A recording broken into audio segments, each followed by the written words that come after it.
Hello wives, அனைவருக்கும் வணக்கம். கடகராசி வாழ்க்கையும் அமைப்பும். கடகராசியின் அதிபதி மாதக்கோள் என வர்ணிக்கப்படக்கூடிய சந்திரபவன் ஆவார். இது இரண்டாவது சரராசியாகும். பஞ்சபூதங்களில் நீர்த்தத்துவத்தை குறிக்கும் கடகராசி ஒரு பெண் ராசியாகும். புனர்பூசம் 4ஆம் பாதம், பூசம், ஆயில்யம் ஆகிய நட்சத்திரங்களில் பிறந்தவர்களை கடகராசிக்காரர்கள் என்கிறார்கள். இந்த ராசிக்கு ரிஷபம், கன்னி, விருச்சிகம், மகரம், மீனம் ஆகியவை நட்பு ராசிகளாகும். உடலமைப்பு. கடகராசிக்காரர்களுக்கு மேலோரிடத்தில் மரியாதையும் சாந்தமும் சகிப்புத்தன்மையும் கடல் பக்தியும் அதிகம் இருக்கும். நடுத்தர உயரம் கொண்ட இவர்கள் சிறுவயதில் ஒல்லியாக இருந்தாலும் வயது ஏற ஏற உடல் பெருத்து உருண்டு திரண்ட அங்க அமைப்புடன் குண்டாக காணப்படுவார்கள். இவர்களுக்கு கூர்மையான மூக்கும் உயர்ந்த நாசியும் அழகான உதடுகளும் அழகான வில் போன்ற புருவங்களும் அமைந்திருக்கும். பேச்சில் உறுதி இருந்தாலும் மெல்லிய குரல்தான் பேசுவார்கள். பார்வையில் ஓர் அழகு இருக்கும். நல்ல ஞாபக சக்தியும் அறிவாற்றலும் பெற்றிருப்பர். குண அமைப்பு. கடகராசி பிறந்தவர்கள் வாழ்வில் உயர்ந்த லட்சியங்களை கொண்டவர்கள். சுறுசுறுப்பாக செயல்பட்டு எதையும் திறமையுடன் செய்து முடிக்கும் ஆற்றல் கொண்டவர்கள். எல்லோரிடத்திலும் சகஜமாக பழகி எதையும் எளிதில் கிரகித்துக் கொள்வார்கள். எந்த ஒரு காரியத்திலும் தீர ஆலோசித்து செயல்படும் இவர்கள் துணிந்த பின் துயரமில்லை என்ற சொல்லுக்கேற்ப நண்டுபிடி போட்டு செய்து முடிப்பார்கள். இரக்க குணமும் எளிதில் உணர்ச்சிப்படக்கூடியவராகவும் இருந்தாலும் எதையும் முன்கூட்டியே அறிந்து செயல்படுவார்கள். ஜலராசிகள் என்பதால் கற்பனை திறன் அதிகம் இருக்கும். நல்ல ஞாபக சக்தியும் உண்டு. இவர்களிடம் பழகுவது கடினம் என்றாலும் பழகிய பின் பிரிய முடியாது. தன் நம்பியவர்களுக்கு எல்லாவித உதவியும் செய்வார்கள். இதனால் அடிக்கடி ஏமாந்து போவதும் உண்டு. பிடிவாத குணம் கொண்டவர்கள். என்னதான் தியாக மனப்பான்மை இருந்தாலும் வாக்களித்தவர்களையும் சொன்னதை செய்ய மறந்தவர்களையும் விடாமல் தங்கள் தேவையை பூர்த்தி செய்து கொள்வார்கள். கள்ளக்கபடமின்றி வெளிப்படையாக பேசும் வெகுளித்தனம் உள்ளவர்கள் என்பதால் இவர்களால் பிறருக்கு எந்தவித இடையூறும் ஏற்படாது. பிற விருப்பத்துக்கு மதிப்பு கொடுக்காமல் தங்களுடைய கருத்துக்களுக்கு மட்டுமே முக்கியத்துவம் தருவதால் பலரின் வெறுப்புக்கு ஆளாகிவிடுவார்கள். மன வாழ்க்கை. இவர்களுக்கு வாய்க்கக்கூடிய வாழ்க்கை துணை சலிப்பில்லாமல் உழைக்கக்கூடியவராக இருப்பார். எவ்வளவுதான் உழைத்தாலும் கடகராசிக்காரர்கள் ஏதாவது குறை கூறிக்கொண்டும் தங்களுடைய அதிகாரத்தை செலுத்திக் கொண்டும் இருப்பார்கள்.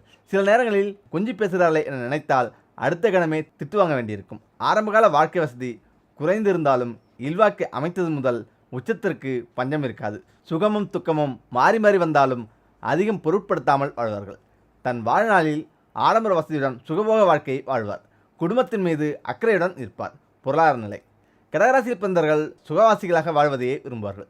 எந்த விதத்திலும் பணத்தை சம்பாதிக்கக்கூடிய திறமை பெற்றவர்கள். கையில் பணம் இல்லாமல் இவர்களால் இருக்க முடியாது. இவர் கடனாக கொடுக்கும் பணம் எதுவும் திரும்ப வராது என்பதால் கொடுக்கல் வாங்கல் விஷயங்களில் கவனத்தோடு இருப்பது நல்லது. பணத்தால் நெருங்கி பழகுபவர்களுடன் கூட பிரச்சனைகள் உண்டாகும். ஆடம்பர செலவுக்கேற்ப பணவரவுகள் இருந்தாலும் சேமிப்பு என்பது இருக்காது. சிறு வயதிலிருந்தே சுயமாக வீடு, மனை, வாசல், வண்டி வாகனங்கள் யாவும் சிறப்பாக அமைந்து சுகபோக வாழ்க்கை வாழ்வார்கள். கடகராசிக்காரர்களுக்கு கடன் வாங்குவது என்பது பிடிக்காத ஒரு விஷயமாகும். பெற்றோர் ஏற்படுத்தி விட்டு சென்ற கடனாக இருந்தாலும் தன்னுடைய சொத்துக்களை விற்றாவது அனைத்தையும் தன் வாழ்நாட்களிலேயே அடைத்து விடுவார். சுப காரியங்களுக்காக அடிக்கடி செலவு செய்வதும் பொதுநல காரியங்களுக்காக செலவு செய்வதும் இவர்களுக்கு வாடிக்கையான உண்டாகும். தொழில். எதிலும் சுறுசுறுப்பாக செயல்பட்டு வெற்றி பெறக்கூடிய கடகராசிக்காரர்கள் அடிக்கடி தூரதேசங்களுக்கு சென்று பொருளீட்டக்கூடிய வாய்ப்பினை பெறுவார்கள். கலை, நடிப்பு, ஆராய்ச்சி துறையிலும் உணவுப் பொருட்கள் செய்யும் சமையல் கலைகளிலும் சிறந்து விளங்குவர். கலைநுட்பமும் வாக்குசாதுரியமும் சங்கீதமும் இவர்களிடத்தில் அதிகம் குடிக்கொண்டிருக்கும். ஓவியம் தீட்டுதல், போலீஸ், இராணுவம் போன்றவற்றிலும் ஒரு சிலருக்கு அரசு வழியில் உயர் பதவிகளை வகிக்கும் யோகமும் உண்டாகும். இவர்கள் லாட்டரி, ரேஸ், பந்தயம் போன்றவற்றில் ஈடுபட்டால் வீண் விரயங்களை சந்திப்பார்கள். உணவு வகை. கடகராசிக்காரர்கள் தங்களை நோயிலிருந்து பாதுகாத்துக் கொள்ள பால், முட்டை, முட்டைக்கோஸ், கீரை வகைகள், பரங்கிக்காய், வெள்ளரிக்காய் போன்றவற்றை அடிக்கடி உணவில் சேர்த்துக் கொள்ள வேண்டும். அதிர்ஷ்டமளிப்பவை. எண் 1, 2, 3, 9, 10, 11, 12, 18. நிறம் வெள்ளை, சிகப்பு. கிழமை திங்கள், வியாழன். கல் முத்து. திசை வடக்கு. தெய்வம் வெங்கடாசலபதி. அதேபோல நினைத்தது உடனே நடக்க இதை எழுதுங்கள். 2 நாட்களில் நம்ப முடியாத அதிசயம் நிகழும். நியாயமான கோரிக்கை. எனக்கு இந்த நல்ல விஷயம் குறிப்பிட்ட இந்த சமயத்தில் நடந்திருக்க வேண்டிய விஷயம்தான், ஆனால் ஏனோ நேர காலம் காரணமாக தாமதித்து கொண்டே செல்கிறது. இந்த நல்லது நடந்துவிட்டால் போதும், எனக்கு மனது நிம்மதியாகிவிடும் என்ற பிரச்சனை நம்மில் எல்லோருக்கும் இருக்கும். இப்படி ஒவ்வொருவருக்கும் ஏதாவது ஒரு வகையில் ஏதோ ஒரு பிரச்சனை இருக்கத்தான் செய்கிறது. உதாரணத்திற்கு, என் பொண்ணுக்கு திருமணம் நடக்கவில்லை, நீண்ட நாட்களாக முயற்சி செய்கிறோம், வரன் கைகூடி வரும் சமயத்தில் கை நழுவி செல்கிறது, நல்ல வேலை கிடைக்காமல் நீண்ட நாட்களாக தள்ளி போய் கொண்டே இருக்கிறது, இந்த சொத்து வாங்குவதற்கு எல்லாம் தயாராக உள்ளது, ஆனால் பத்திரப்பதிவு மட்டும் நடக்கவில்லை, இந்த கடன் எனக்கு வசூலாகவில்லை, இந்த கடன் என்னால் திருப்பி கொடுக்க முடியவில்லை, அல்லது உறவுகளுக்குள் சண்டை, அல்லது மனதிற்குள் இருக்கும் நீண்ட நாள் கனவு அல்லது ஆசை என்று எந்த பிரச்சனை இருந்தாலும் சரி, அதை சரி செய்ய இந்த பரிகாரம் உங்களுக்கு கை கொடுக்கும். இந்த பரிகாரத்திற்கு நமக்கு தேவையான பொருள் ஒரு வெற்றிலை, வெற்றிலையில் எழுதுவதற்கு ஸ்கெட்ச் பென், உருளைக்கிழங்கு, மஞ்சள் ஒன்று, அவ்வளோதான். கருப்பு நிறம் அல்லது வேறு எந்த கலர் ஸ்கெட்ச் வேண்டுமென்றாலும் தேர்ந்தெடுத்துக் கொள்ளுங்கள். வெற்றிலையை எடுத்து உங்களுடைய கோரிக்கையை அந்த வெற்றிலையில் எழுதி கிழங்கு மஞ்சளை அதன் நடுவே வைத்து வெற்றிலையை சுருட்டி ஒரு நூல் போட்டு கட்டிக்கொள்ளுங்கள். கடன் அடைய வேண்டும், கடன் கிடைக்க வேண்டும், அல்லது குறிப்பிட்ட இவருக்கு உடல்நிலை சரியாக வேண்டும், குறிப்பிட்ட இவருக்கு திருமணம் நடக்க வேண்டும் என்று அவருடைய பெயரை எழுதி கோரிக்கையை தாராளமாக எழுதலாம். கட்டி வைத்திருக்கும் வெற்றிலையை உள்ளங்கையில் வைத்துக் கொள்ளுங்கள். பூஜை அறையிலேயே இந்த பரிகாரத்தை செய்யுங்கள். பூஜை அறையில் ஒரு விளக்கு ஏற்றி வைத்துவிட்டு பூஜை அறையில் அமர்ந்து இந்த வெற்றிலையை கையில் வைத்துக்கொண்டு இறைவனை மனமுருக வேண்டி வெற்றிலையில் எழுதிய கோரிக்கை நிறைவேற வேண்டும் என்று பிரார்த்தனை செய்து அந்த வெற்றிலையை பூஜை அறையிலேயே வைத்து விடுங்கள். நீங்கள் எழுதிய கோரிக்கை நிறைவேற தேவையான முயற்சிகளை நீங்கள் அதன் பின் தாராளமாக மேற்கொள்ளலாம். வெற்றிலையில் எழுதியது நிச்சயம் கூடிய சீக்கிரத்தில் நடக்கும். வாரம் ஒரு முறை வெற்றிலையை மட்டும் மாற்றி மீண்டும் கோரிக்கையை எழுதி அதே மஞ்சளை வைத்து மீண்டும் சுருட்டி கட்டி பூஜை அறையில் வைக்க வேண்டும். உங்களுடைய கோரிக்கை நிறைவேறும் வரை இந்த வெற்றிலை பூஜை அறையிலேயே இருக்கட்டும். நீங்கள் வெற்றிலையில் எழுதியது நியாயமான கோரிக்கையாக இருந்தால் 3 வாரங்களில் அந்த கோரிக்கையை இந்த பிரபஞ்சம் நிறைவேற்றி தரும். அந்த அளவுக்கு சக்தி வாய்ந்த பரிகாரம் தான் இது. முயற்சியை மட்டும் கைவிடாதீர்கள். உங்கள் முயற்சியில் முன்னேற்றம் அடைய இந்த பரிகாரம் நிச்சயம் உங்களுக்கு கை கொடுக்கும். தீபம் ஏற்றும் முறைகளும் அதன் பயன்களும். கார்த்திகை மாதம் முழுவதும் தினமும் மாலையில் வீடுகளிலும் ஆலயங்களிலும் விளக்கேற்றி வழிபடுவது அக்னி வாயிலாக ஆண்டவனுக்கு அவிர்வாகம் அளிக்கும் பெரும் யாகத்திற்கு நிகரான பலன் தரக்கூடியது.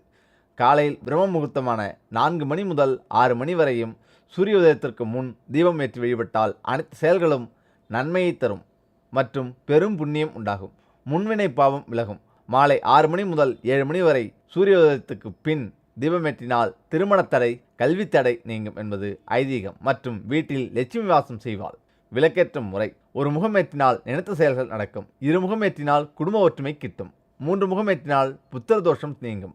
4 முகம் ஏற்றினால் பசு, பூமி, செல்வம், சர்வபீடை நிவர்த்தியாகும். 5 முகம் ஏற்றினால் நன்மையும் ஐஸ்வர்யம் பெருகும். விளக்கேற்றும் திசை. கிழக்கு துன்பம் நீக்குதல், குடும்ப அபிவிருத்தி. மேற்கு கடன் தோஷம் நீங்கும். வடக்கு திருமண தடை அகலும். தெற்கு நோக்கி விளக்கேற்றக்கூடாது, மரண பயம் உண்டாகும். தீபமேற்றப்படும் எண்ணெயின் பலன்கள். நெய் ஊற்றினால் செல்வ விருத்தி அடையும். நினைத்தது கைகூடும். நல்லெண்ணெய் ஆரோக்கியம் அதிகரிக்கும். தேங்காய் எண்ணெய் வசீகரம் கூடும். இலுப்ப எண்ணெய் சகல காரிய வெற்றி உண்டாகும். விளக்கெண்ணெய் புகழ் தரும். 5 கூட்டு எண்ணெய், விளக்கெண்ணெய், இலுப்பெண்ணெய், நெய், நல்லெண்ணெய், தேங்காய் எண்ணெய் அம்மன் அருள் கிடைக்கும்.